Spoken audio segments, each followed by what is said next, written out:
우리 말씀 보도록 하겠습니다. 마태복음 9장 9절에서부터 13절까지의 말씀입니다. 마태복음 9장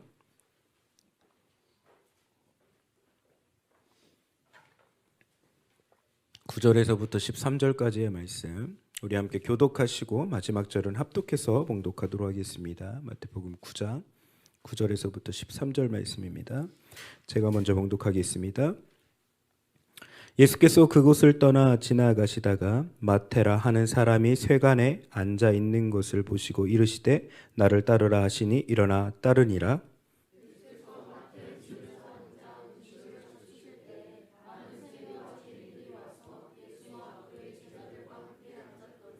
바리새인들이 보고 그의 제자들에게 이르되 어찌하여 너희 선생은 세리와 죄인들과 함께 잡수시느냐?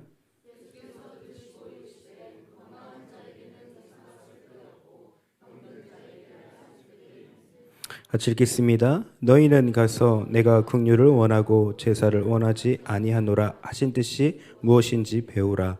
나는 의인을 부르러 온 것이 아니요 죄인을 부르러 왔노라 하시니라. 아멘. 아멘. 이 복된 주일에도 주님이 함께 해주셔서 그 말씀에 은혜 받으시고 성령의 충만함을 받는 이 시간 되기를 간절히 소원합니다. 어제 저희 성도님네 이제 가정 가운데에 결혼식이 있었고 그리고 거기에 다녀왔습니다. 사실 젊은 목사가 벌써 5번째 결혼식 주례를 한 거더라고요. 뭐 어찌 됐든 주례를 하는데 몇 번 하다 보니까 이제 좀 덜 떨리더라고요. 저도 그러니까 가서 올라가서 주례를 하고 이제 다 내려왔는데 이제 신랑 측 이제 축가가 딱 시작되는데 갑자기 신랑이 우는 거예요. 그러더니 갑자기 거의 반오열을 하는 거예요. 그러더니 이제 예식 중에 신랑이 이러고 있는 거예요. 그러더니 뒤에 이제 그 식을 진행하는 사람이 있어요. 그들이 무전기로 제 뒤에 방 같은 게 하나 있더라고요. 거기서 무전기로 치는 거예요. 아니 신부가 안 울고 신랑이 울고 있어. 빨리 신랑 눈 좀 닦아주세요. 빨리 이모님한테 얘기해서 닦아주세요. 무전이 들어갔나 봐요. 그랬더니 막 준비하는 사람이 이 신랑의 눈을 막 닦아주는 거예요. 그러니까 대부분은 이제 신부들이 우는데 이제 신랑이 막 거의 반오열을 하더라고요. 그러면서 또 생각나는 게 인천 방주교회에서 이제 결혼식을 올릴 때가 있었어요.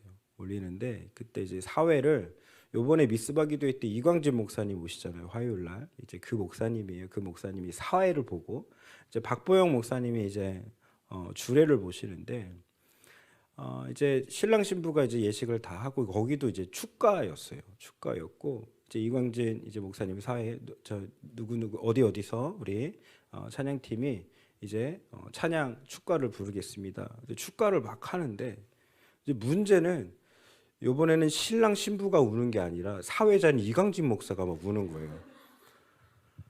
아니 그냥 우는 게 아니라 오열을 하는 거예요. 그러니까 축가는 이제 다 끝나가는데 이제 다들 이제 큰일 났다. 다음을 진행해야 되는데 어떻게 할까 하다가 이제 저도 뭐 뒤에서 이제 지켜보고 있는데 이거 어떡하지? 어떻게 다들 수근수근 되는 거예요.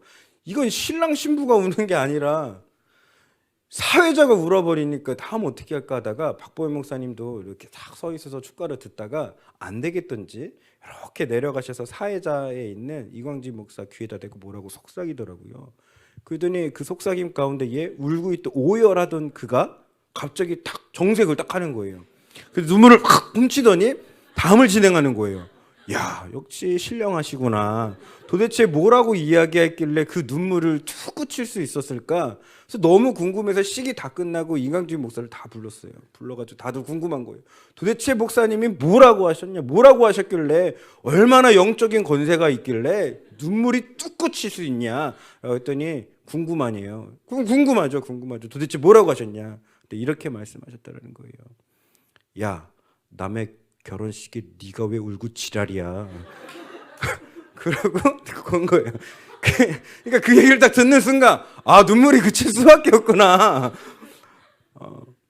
어제 형민 형제가 막 울고 있길래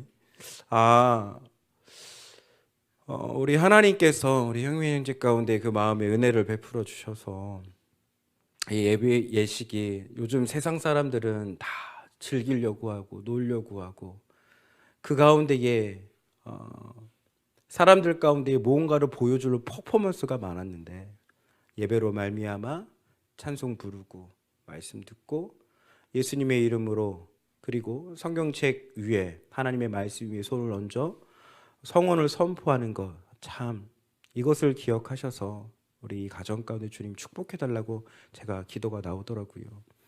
여러분 오늘 이 예배도 주인은 하나님이십니다.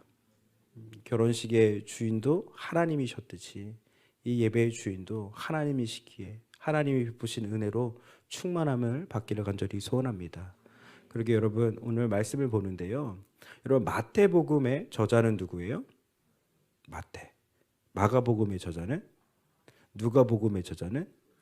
요한복음의 저자는? 타켓을 한 명 정한 거야. 여러 명 정하면 좀 힘들잖아. 타켓을 딱 한 명 정했어. 지금부터 중요해 이제. 여러분 그렇다면 마태복음의 저자가 마태라면 근거가 어디 있어요? 혹시 마태복음 다들 읽어보셨죠? 그러니까 신약을 읽는데 마태복음을 처음 읽은 사람들은 신약을 처음 읽는 사람은 대부분 마태복음부터 읽어요. 그죠? 뭐 다른 것부터 읽지는 않지. 마태복음 읽잖아요. 그럼 마태복음의 저자가 마태라는데 읽으면서 이거 마태가 진짜 썼구라는 느낌을 받으셨어요? 제가 이제 이게 성경적인 이야기를 조금 하잖아요. 이렇게 하는 것 가운데에 그래도 여기 신이란 성도님 계시는데 이제 저 연락이 오신 거예요. 연락이 오셔가지고 저한테 이러면 목사님 도대체 사순절이 뭐예요? 사순절이요? 그래서 제가 이제 설명해 드렸어요. 사순절은 예수님이 우리들의 죄 때문에 십자가에 죽으시고 사흘 만에 부활하신 그 부활절 가운데 이 40일 동안을 주일을 빼고 40일 동안을 그 부활절을 맞이하는 40일 동안은 고난 받으신 예수님의 그 은혜 가운데에 우리도 절제하고 금식하고 거룩하게 살자라는 그런 절기입니다라고 제가 말씀을 드렸어요. 그러니까 우리 교회는 뭐 스펙트럼이 좀 성경에 대해서 아시는 분도 있지만 잘 모르시는 분들도 있어요. 그래서 오늘 조금 말씀을 좀 성경적인 것도 좀 가리키면서 좀 할게요. 그러니까 마태복음의 저자는 마태라는 거는 알고 있는데 그러니까 어떤 이들은 우리 신학하신 분들은 그 마태 공동체, 마가 공동체 저도 다 알고 있어요. 알고 있는 것 가운데 하는 거예요. 마태복음의 저자는 마태라는 그 근거를 마태복음을 읽으면서 못 찾겠어요. 저도 못 찾았어요. 그게 찾기가 쉽지 않습니다. 그러면 물어볼게요. 마가복음에서는 잘 찾아지나요?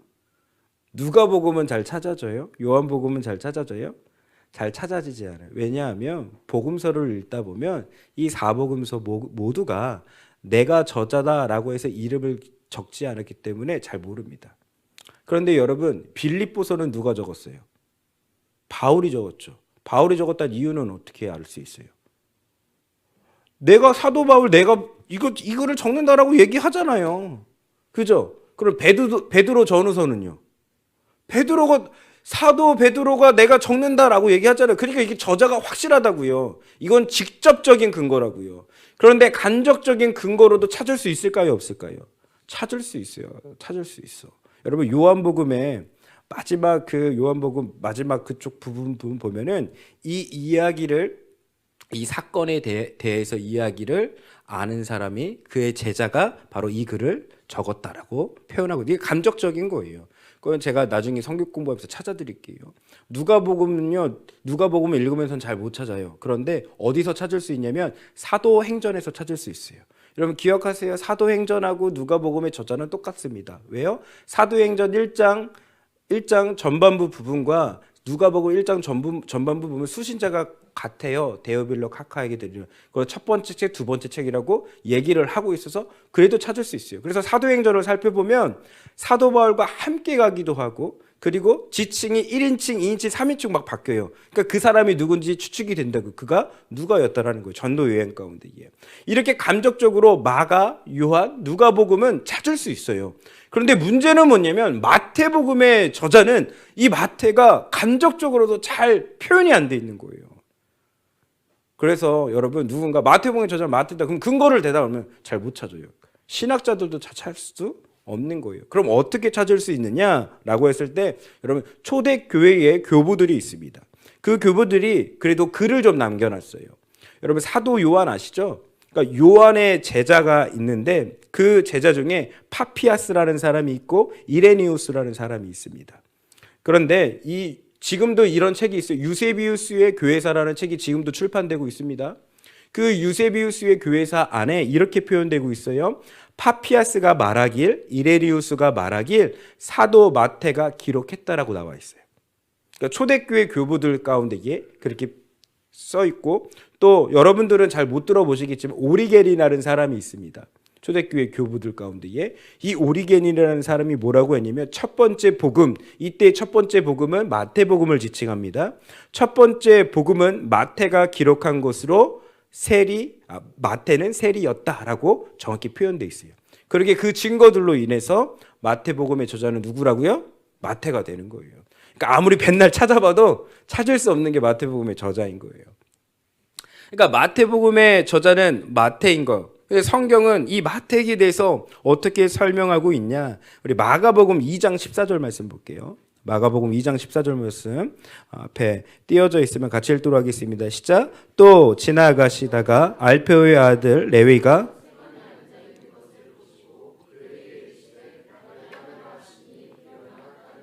아멘, 아멘. 여러분, 마태라는 사람의 이름이 또 하나가 있는데 그 이름이 뭐예요? 레위라는 겁니다. 또 직업이 뭐라는 거예요?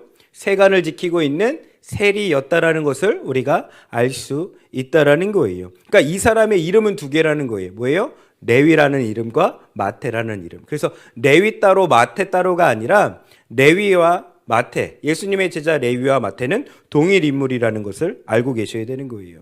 그리고 세리, 여러분 세리는 두 가지 종류의 세리가 있습니다. 당시에 두 가지 종류의 세리가 있는데, 한 세리는 뭐냐면 어떤 세리냐면 각각의 가가호호 집집마다 돌아다니면서 몇 명이 살고 있는지, 집의 크기는 어떤지 그것을 보고 점검해서 세금을 부과하는 사람, 이게 당시에 있었던 세리입니다. 그러니까 지금의 부동산세, 뭐 자동차세, 그런 뭐 재산 보유세, 뭐 이런 것들, 그런 걸 측량하는 사람 있잖아요. 그 우리 교회도 사람이 계속 찾아와요. 매년 찾아와서 누가 일하고 있는지, 이거 뭐가 돼 있는지 다 확인하더라고요.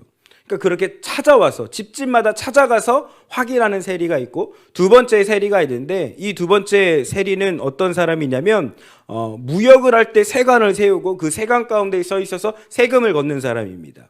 그러니까 당시에 가버나움 가운데에 세관을 하나 세웠어요. 그 세관을 세워가지고 이제 세금을 부여하는 겁니다. 그러니까 지나가면서 뭐가 있을까요? 물건이 지나갈 거 아니에요. 그 물건에 부과하는 세금을 걷는 사람을 바로 세관의 세리라고 말할 수 있는 거예요. 그러니까 마태는 첫 번째 일하는 사람이에요, 두 번째 일을 하는 사람이에요.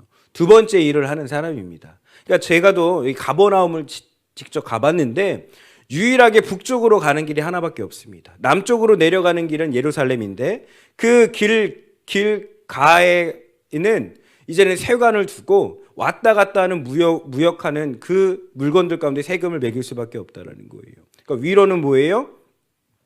다마스커스라고 다메섹이라고 불리는 그 시리아의 지역, 아래는 예루살렘. 그 한 길목 가운데에 세관을 세운 거예요. 그러니까 세관을 세우는 것도 어떻게 세우냐? 여러분, 유대인들이 세리들을 되게 싫어합니다. 세리들을 너무나도 싫어해요. 그러니까 세리들을 싫어하는 이유가 있을까요, 없을까요? 분명히 있죠. 어떻게, 왜 있냐면 여러분, 로마가 세관을 세워요. 지역에 세관을 세워요. 그리고 공고를 냅니다. 누가 이 세관에 세리 일을 하겠습니까? 라고 공고를 내요. 그러면 너도 나도 입찰을 합니다. 입찰을 해서요, 어떻게 입찰을 하면 내가 로마 가운데에 세금을 1,000만 원 걷어드리겠습니다. 내가 2,000만 원 걷어드리겠습니다. 그 중에 여러 입찰 가운데 가장 많이 응시한 사람 있잖아요. 지금의 경매랑 똑같은 거예요. 가장 많이 응시한 사람 가운데에 그 세리의 직을 주는 거예요. 세관의 세리의 직을. 그러니까 가버나움의 세관의 세리가 누구였다라는 거예요? 마태였다는 거예요. 그러니까 동족과 동료들의 피를 빨아먹는 사람이라고 당시에 그 유대인들은 세리들을 싫어했어요. 너무나도 싫어했습니다. 여러분 한번 생각해 보세요. 이거 입찰 경쟁에 있는다고요. 그 입찰 경쟁에서 가장 큰 금액을 적어놨고 이 큰 금액을 맞추기 위해서는 어떻게 됐을까요? 쥐어 뜯어야 됐어요. 괴롭혀야 됐어요. 힘도 있었어야 됐어요. 여러분, 그 세금만 뜯습니까? 자기도 먹고 살아야 될 거 아닙니까? 그러면 원래 거둘 것보다 더 많이 거둘까요? 덜 거둘까요? 더 많이 거둘 수밖에 없는 거예요. 그 일을 누가 했다라는 거예요? 바로 마태가 했다라는 거예요. 그러기에 탈무드의 이야기를 제가 봤는데 유대인들은 세리를 사람 취급을 하지 않았다라는 거예요. 그러니까 여러분, 이 유대인들 사이에 어떤 재판이 이루어지고 그리고 그들 가운데에 이제 법적인 이제 구속력이 필요하는 뭔가가 필요하잖아요. 그러면 어떤 사건이 일어나고 재판이 이루어지는데 여러분 유대인들의 특징 중에 하나는 증인들이 있어요. 증인 한 명 갖다는 안 됩니다. 2명 이상이어야 되고 2명 이상이 똑같은 증언을 해야지만 그 증언이 효력이 있는 거예요. 그런데 세리의 사람이 100명이 와서 똑같은 증언을 한다고 한들 믿어주지 않는 거예요. 이해되셨어요? 2명이 이 동일한 이야기를 하는데 믿어주는데 세리가 100명 넘게 와서 똑같은 얘기를 한다 한들 그 증언을 믿어주지 않았다는 거예요. 그만큼 세리는 거짓말쟁이야 라고 인식이 있어서 유대인들이 너무나도 싫어했다라는 거예요. 그래서 유대인들이 너무나도 싫어했기에 여러분 그 성경의 말씀을 보면 바리새인들이 있습니다. 여러분 바리새인들이 직업으로 착각하는 직업 아닙니다. 바리새인들은 종교적인 그냥 그 열심 가운데 있는 사람들을 이야기하는 거예요. 즉 지금으로 이야기하자면 장로, 목사 이런 직분에 이거는 직분이지만 당시에 그 직분은 아니지만 종교적인 종파 가운데에 힘이 있는 사람들 그리고 그 율법을 지켜내는 아주 강력하게 지켜내는 사람들의 무리를 바리새인들이라고 이야기합니다. 직업이 아닙니다. 근데 이 바리새인들 이 입장에 있어서 종교를 더 엄숙하고 엄격하게 지키는 데 있어서 세리는 절대로 바리새인파에 들어갈 수 없어요. 바리새인이 될 수도 없습니다. 그러니까 내가 과거에 세리를 조금이라도 했다 그러면 바리새파에 들어갈 수도 없어요. 그럼 내가 바리새파를 하고 있는 중에 내가 세리가 된다, 내가 공고에 신청을 했다, 그럼 바리새파에서 출교당해야 되는 거예요. 그러니까 그만큼 유대인들은 이 세리에 대해서 너무나도 혐오스러워했고 너무나도 싫어했다는 거예요. 그러던 어느 날 예수님께서 이제 마태 앞에 딱 나타나신 거예요. 마태 앞에 나타나셔서 딱 한마디 합니다. 뭐라고 한마디 하는 거예요? 나를 따르라. 나를 따르라. 그럼 마태가 예수 그리스도의 제자로 한평생 살면서 우리에게 은혜가 되는 것은 이 말 한마디예요. 말씀 한번 보자고요. 마태복음 9장 9절 말씀입니다. 마태복음 9장 9절 말씀 같이 읽겠습니다. 시작. 예수께서 그곳을 떠나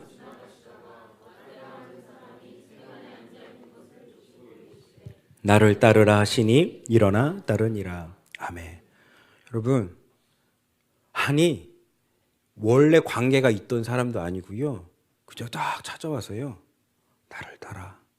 한마디 했는데 마태가 따른 거예요. 여러분 이게 우리가 지금 성경 구절 근데 그 말씀도 그래요. 나를 따르라 하시니 뭐예요? 일어나 따르니 이게 다예요. 여러분 어떤 설명도 없어요. 승효가 목사님을 따라. 이 한마디에 너는 나 계속 쫓아다니는 거야. 되겠어 안 되겠어? 우선 이러겠지. 목사님 엄마한테 좀 물어봐야 되지 않을까요? 우리 엄마 되게 독한 엄마거든요. 그렇기 때문에 너 너무 크게 웃으면 안 되지. 너 이렇게 크게 웃어. 내가 당황스럽잖아. 나는 그냥 한 얘기인데 너 너무 크게 웃으니까 진짠가라고 생각이 들잖아. 아니지? 엄마한테 얘기할까? 목사님 저 학생인데요. 이런 거 할만 하잖아요. 그런데 예수님께서 마태에게 너 나를 따르라 라고 한마디에 저 세관에서 지키는 세리인데요. 저 가족들이 있는데요. 뭐 있는데 이러한 말 한마디가 없어요. 근데 여러분 저는 누가복음을 읽으면서 더 충격을 받았어요. 뭐라고 나오는지 아십니까? 누가복음 5장 27절 28절 말씀입니다. 누가복음 5장 27절 28절 말씀 같이 읽겠습니다. 시작. 그 후에 예수께서 나가사 레위라 하는 세리가 세간에 앉아 있는 것을 보시고 나를 따르라 하시니 그가 모든 것을 버리고 일어나 따르니라. 아멘. 그럼 참 이상하지 않습니까? 모든 것을 버리고 그가 예수를 따랐다라는 거예요. 말도 안 되는 얘기예요. 근데 이게 은혜가 되는 건 뭔지 아십니까? 마태가 예수님을 보기에 저 사람은 나의 구주가 되고 나의 그리스도가 되었기에 그게 믿어지기에 따를 수 있는 겁니다. 여러분 절대로 사람은 사람을 따르기가 힘들어요. 특히 나이가 들면 들수록 높은 위치에 올라가면 올라갈수록 고지식할수록 아는 게 많을수록 따라갈 수가 없습니다. 여러분 세간 정도면요 3개의 언어 정도 하는 거예요. 여러분 우리는 2개 하기도 힘들잖아요. 3개 언어를 할 줄 안다고요.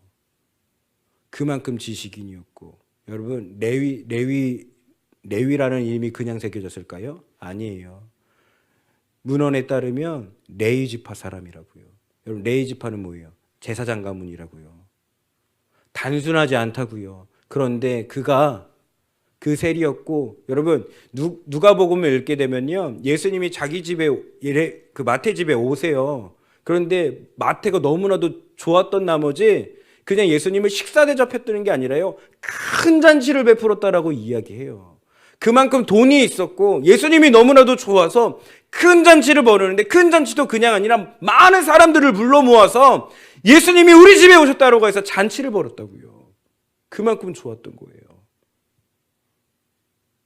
여러분 물어볼게요. 예수님이 좋으세요? 예수님이 나의 구세주십니까? 그러면 나도 다 버리고 예수님 따를 수 있어요. 질문을 해볼게요. 예수님이 여러분에게 이야기합니다. 나를 따르라. 누가? 아멘. 아멘 예수님. 내가 다 버리고 내가 예수님 따르겠습니다. 누가 이렇게 고백할 사람이 있습니까? 부디 우리 일산방주교회 모든 성도님들 다 주님이 따르라는 그 한마디에 나도 따르겠다. 내가 따라가겠다. 라고 말할 수 있는 하나님의 백성들 되기를 간절히 소원합니다. 그러면 이 오해하는 사람들이 있어요. 뭐라고 오해하냐면 아니 목사님 그러면 뭐 자식도 내팽개치고 뭐 다 내팽개치고 하는 일 다 내팽개치고 뭐 하지 말라는 이야기입니까? 여러분 그런 얘기가 아니에요. 왜냐하면 이거 보면 알 수 있어요. 여러분 마태는요 완전히 변화됐습니다. 그 변화됨이요 전인격적인 변화라는 거예요. 그러니까 단순히 과거에 했던 일을 안 하는 정도가 아니라 자신의 삶을 송두리째 바꿨다라는 거예요. 여러분 도둑질하는 사람이 도둑이요. 그것을 두은 것을 그게 변화된 겁니까? 아니 언제 할지 모르는 겁니다. 그런데 도둑질하던 그 손이요 다른 사람을 섬겼을 때 그것은 이제는 도둑이 아니라 완전하게 변화됐다라고 이야기할 수 있는 거예요. 제가 이야기한 게 아니라 에베소서 4장 28절 말씀입니다. 에베소서 4장 28절 말씀 같이 읽겠습니다. 시작. 도둑질하는 자는 다시 도둑질하지 말고 돌이켜 가난한 자에게 구제할 수 있도록 자기 손으로 수고하여 선한 일을 하라. 아멘. 여러분 마태는요 자신의 손으로 돈을 세고 장부를 정리했던 그 손으로요 그리스도의 복음을 전할 수 있는 이 마태복음을 적었다라는 거예요. 즉 하나님께서 나에게 주시는 그 은혜로 말미암아 내가 변화되면요 내가 갖고 있었던 그 모든 기질과 모든 성품과 갖고 있었던 모든 것들을 다 주님을 위해서 사용할 수 있다라는 거예요. 돈 거렸던 마태였다고요. 근데 그 마태가 그 레위가 이제는 예수를 위해서 살아가는 사람 되었다고요. 여러분 이 자리에 혹시 돈 거리고 내 자존심을 위해서 살고 내 뜻을 위해서 살았던 혹시 자기 자신을 사랑한 사람이 있습니까? 진짜 예수를 사랑하고 믿게 되면 돌이켜 그 모든 것을 누구를 위해? 예수를 위해 살아갈 수밖에 없다는 거예요. 그래서 그런지 여러분 만약에 지금 오늘 이야기를 듣고 마태복음 10장 3절을 한번 읽어볼게요. 마태복음 10장 3절 같이 읽도록 하겠습니다. 시작. 빌립과 바돌로메, 도마와 세리마테, 알페오의 아들 야고보와 다데오. 아멘. 여러분 마태가 이게 자기가 쓴 거잖아요. 자기가 쓰는데 보세요. 굳이 세리라는 단어를 써도 될까요? 안 될까요? 만약에 저라면 안 썼을 거예요. 만약에 저의 흠이 있다면 그 흠을 여기다 안 적었을 것 같아요. 근데 세리 마태는 적었어요. 마태는 적었어요. 왜요?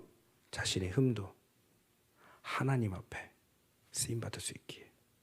여러분 그거 아십니까? 나의 고난도, 나의 고통도, 나의 어려움도 내가 진짜 예수를 따라가는 사람이라면 하나님이 그곳조차도 사용하신다라는 거. 하나님이 그곳을 통해서 역사하신다라는 거. 근데 항상 나의 부족함, 나의 연약함, 내가 안 되는 것만 묵상하여 왜 하나님은 나를 버리셨냐고, 왜 하나님은 나를 이렇게 만드셨냐고 원망과 불평하는 사람들이 있습니다. 아닙니다. 여러분 절대 그렇게 생각하지 마세요. 하나님을 따라가는 사람들은 하나님이 그의 장점이든 단점이든 다 들어 쓰신다라는 거예요. 그러기에 제발 여러분 주님을 따라가기를 간절히 소원합니다. 다 버려서 전인격적인 변화됨이 여러분들의 삶 가운데 일어나기를 간절히 소원합니다. 그러기에 경멸받던 사람인 마태는 이제는 존경받는 사람이 되었습니다. 그러기에 여러분 우리들 가운데 모두 필요할 거예요. 전인격적인 변화가 필요해요. 누구 때문에? 예수 때문에. 그러기에 나도 예수님 따라갈 수 있는 겁니다. 마지막 세 번째인데 나도 따라가야 되고 따라갈 수 있는 건 무엇이냐면 여러분 로마 순교록이라는 책이 있습니다. 그 순교록에 마태가 어떻게 죽었는지에 대해서 설명하고 있어요. 그러니까 마태가 AD 60년경에 순교했다라고 이 책에 기록이 되어 있는데 마태는 주로 이스라엘 땅 가운데에 이 자신의 동족인 유대인들을 위해서 복음을 전했다고 합니다. 그런데 말년에 자신의 인생의 말년 가운데에 아프리카 에티오피아 그곳에 가서 복음을 전하고 복음을 전해서 돌아오는 길에 길가에서 강도를 만나 창에 찔려 죽었다라고 기록되어 있습니다. 여러분 순교 쉬울까요? 어려울까요? 순교 쉬울까요? 어려울까요? 자, 나를 따르라 예수님 말씀하고 이사가 순교해라. 여러분 순교 쉽지 않아요. 그리고 아셔야 되는 건 뭔지 아십니까? 순교 하나님이 아무나 시킬까요? 아니에요. 여러분 하나님 내가 순교할 거예요. 그래서 순교가 되는 건 아니에요. 하나님이 그의 믿음을 보시고 순교할 수 있는 사람에게 순교하는 거예요. 중요한 건 뭔지 아십니까? 순교적인 마음과 정신과 그 영혼 가운데 살아내는 겁니다. 뭐를요? 오늘 하루를. 그게 순교예요. 여러분 한번 생각해 보세요. 사도 요한은 유일하게 자연사한 사람입니다. 90이 넘어서. 다 순교에 나갔어요. 자신의 동료였고 친구였고 사도였던 자들이 다 순교해서 나갔어요. 다 죽어갔습니다. 그 소식을 다 들었어요. 혼자 살아남았어요. 그럼 사도 요한은 쉬었을까요? 아니요. 저는 사도 요한의 그 대단함은 거기서 있다고 생각해요. 순교적인 마음으로 정신으로 하루하루를 버텨낸 거예요. 우리들에게 필요한 건 뭔지 아십니까? 오늘 당장 순교하라가 아니에요. 순교적인 마음이 여러분들이 오늘 있느냐가 중요한 거지. 순교 정신이 여러분의 삶 가운데 있느냐가 중요해요. 물어볼게요. 예수를 위해서 죽을 준비 되셨습니까?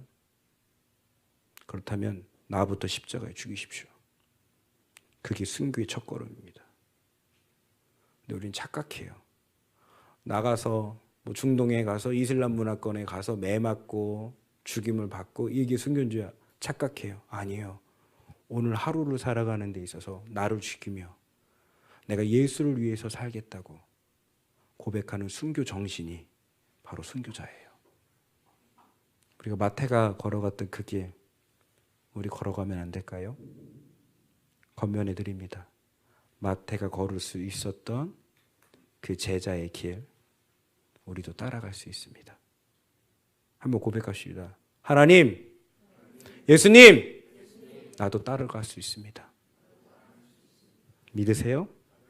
우리 이 찬양 부르시고 결단했으면 좋겠습니다. 전능하신 나의 주 하나님은